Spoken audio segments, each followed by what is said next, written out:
স্থানীয় সরকার নির্বাচনের জন্য তো কেয়ারটেকার সরকারের বিধানে লেখা নাই।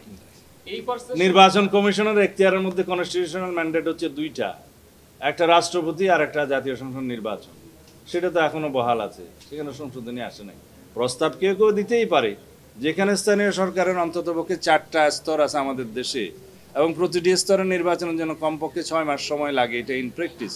এবং স্থানীয় সরকারের মেয়াদ এক এক সময় এক একটা শেষ হয়। কোনো সময় ইউনিয়ন পরিষদের মেয়াদ শেষ হয়, কোনো সময় উপজেলা, কোনো সময় পৌরসভা, কোনো সময় সিটি কর্পোরেশন। যখন মেয়াদ শেষ হয় তখন স্থানীয় সরকার মন্ত্রণালয় থেকে পরামর্শ দেওয়া হয় নির্বাচন কমিশনকে নির্বাচন পরিচালনা করার জন্য। সেই হিসাবে তো কেয়ারটেকার গভর্নমেন্টকে 5 বছর থাকতে হবে যদি স্থানীয় সরকারগুলো নির্বাচন করতে হয়। এগুলা সব অবাস্তব প্রস্তাব।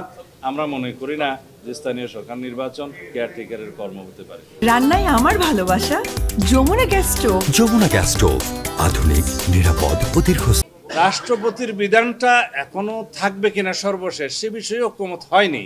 এটা হচ্ছে একটা প্রস্তাব আকারে যে একদম যদি কোনো প্রভিশনে কার্যকর না হয়, এটা সর্বশেষ একটা বিধান রাখতে হয়, সেই জন্য রাখা।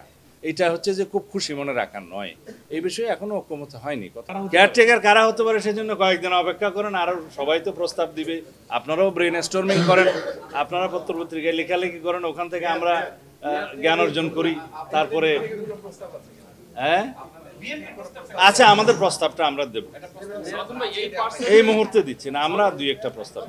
সেটা যেহেতু রিভিউর মধ্যে এখন আছে, রিভিউটা এখনো শুনানি হয়নি, সেজন্য আমি এই বিষয়ে বিস্তারিত বলবো না। তবে আমরা আশা করি সেটা জনগণের পক্ষে যাবে, এবং যদি যায় তাহলে পূর্ণাঙ্গভাবে তত্ত্বাবধায়ক সরকার ব্যবস্থা অ্যাজ ইট ইজ ত্রয়োদশ সংশোধনীতে যেভাবে ছিল সেভাবে বহাল হবে।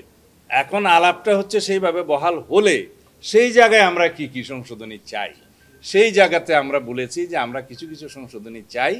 কারণ শুধুমাত্র জুডিশিয়ারির হাতে এই তত্ত্বাবধায়ক সরকার ব্যবস্থা প্রধান উপদেষ্টা এবং অন্যান্য উপদেষ্টা হওয়াটা ছেড়ে দেওয়াটা আমরা সঠিক মনে করছি না, এবং এই বিষয়ে প্রায় সকলেই একমত। তবে হ্যাঁ, আগে যে প্রভিশনগুলো রাখার জন্য এখন আলোচনা হচ্ছে, সেই প্রভিশনগুলো এখনো পর্যন্ত সবাই ঠিকমতো আমরা উপস্থাপন করতে পারিনি। দলগুলো আলোচনা করে এখানে বিকল্প প্রস্তাব দিবে, তারপরে পরে আলোচনা হবে। তবে এই বিষয়ে একমত যে এখানে 2-1টি প্রভিশন আরও আগে রাখতে হবে। তারপর থেকে যদি জুডিশিয়ারিকে কন্টিনিউ রাখা হয় আর কি বিধান হিসাবে, 2-1টা প্রভিশন থাকতে পারে। এবং শেষ পর্যন্ত যদি কোনো কিছু না হয় তাহলে সর্বশেষ অপশন হিসাবে যে রাষ্ট্রপতি থাকার বিধানটা আছে সেটা রাখা যায়। তবে এইটার বিষয়ে সবার একটু রিজার্ভেশন আছে, আমাদেরও আছে। কিন্তু একটা বিধান একদম সর্বশেষ হিসাবে রেখে দেওয়া বোধহয় সমুচিত হবে যদি আগের প্রভিশনগুলোতে একমত না হওয়া যায়। তা আশা করি হবে। এইবার তো কেয়ারটেকারের অধীনে নির্বাচন হবে, মানে আগামীতেও হবে। এখন নিরপেক্ষ সরকারের অধীনে নির্বাচন হচ্ছে অন্তর্বর্তীকালীন।